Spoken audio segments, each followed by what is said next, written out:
Jimmy Zhang, how did you overcome anxiety to become a 1.5 million YouTube sub guy?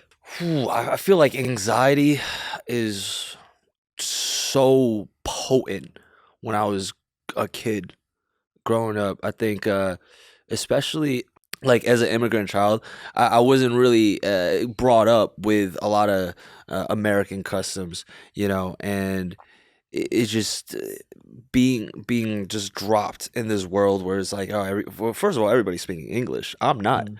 and then I was.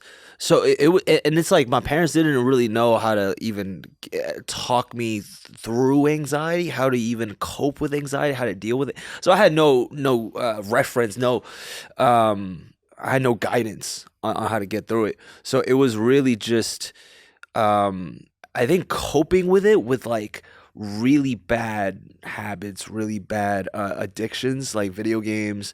Uh, I don't know how explicit Oh, I no, could get. go ahead, get explicit. Porn. Yeah, Like I had like a porn addiction when I yeah, was a kid. Anime, yeah, defaulted to anime. yeah. So it was like a lot of that. Like I would just go back to my little man cave back at home, right? Yeah. So like anxiety, it was like overbearing, especially at school. Talking to girls, Yeah.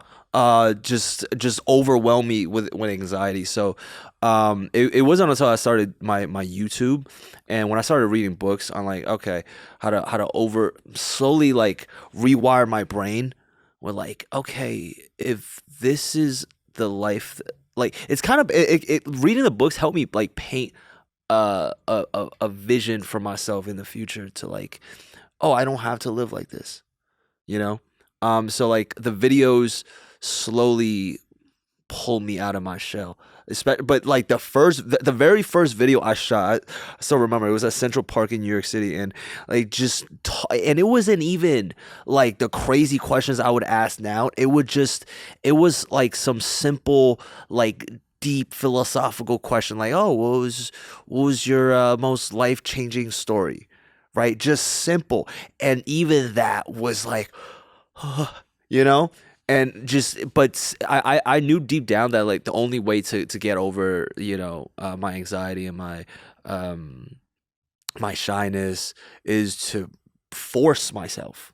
There is no other way than just forcing yourself.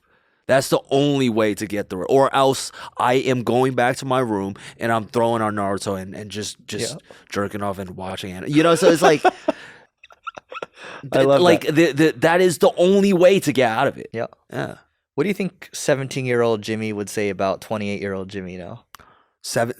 17-year-old. 17-year-old Jimmy. Do you think 17-year-old Jimmy would have expected you to turn out like you did now?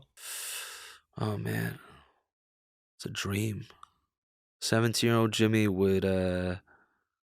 he would probably put down the lotion and the porn now.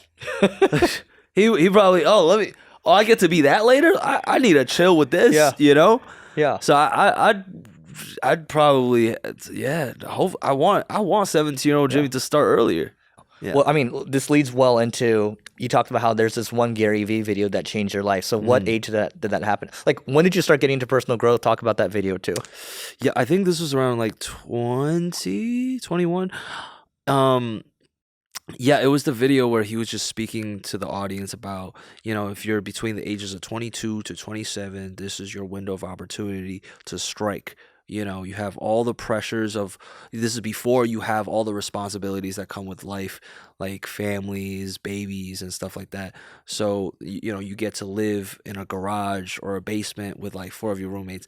So it just spoke to me like at how much freedom I actually have Mm. in this short period. Mhm. And I think that was also the summer where I cut out all of my high school friends Interesting. back in New York, and I was just in this weird transition period where I didn't have any close friends, and I was like starting to hang out with like my college friends, but I wasn't super close with them. Mm. They were in Connecticut, and I was in New York, and then I would cut out all of my New York friends, so I was just reading, going to Yeah. class, reading, and a lot of the books spoke to how I was really feeling inside, and I think around that time I was also thinking about you because I watched a lot of YouTube growing up, but it never occurred to me like like somewhere buried in like my head and my heart, I'd like to become a YouTuber. Buried, right? Because it was just so but like those books kind of dug out the dirt that I put myself in.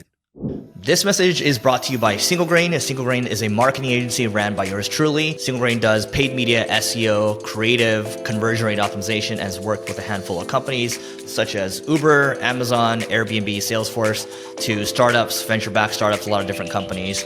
And ultimately, our mission is to do innovative marketing that drives customers. If you want to learn more, just go to singlegrain.com. Again, it's single grain, grain like wheat.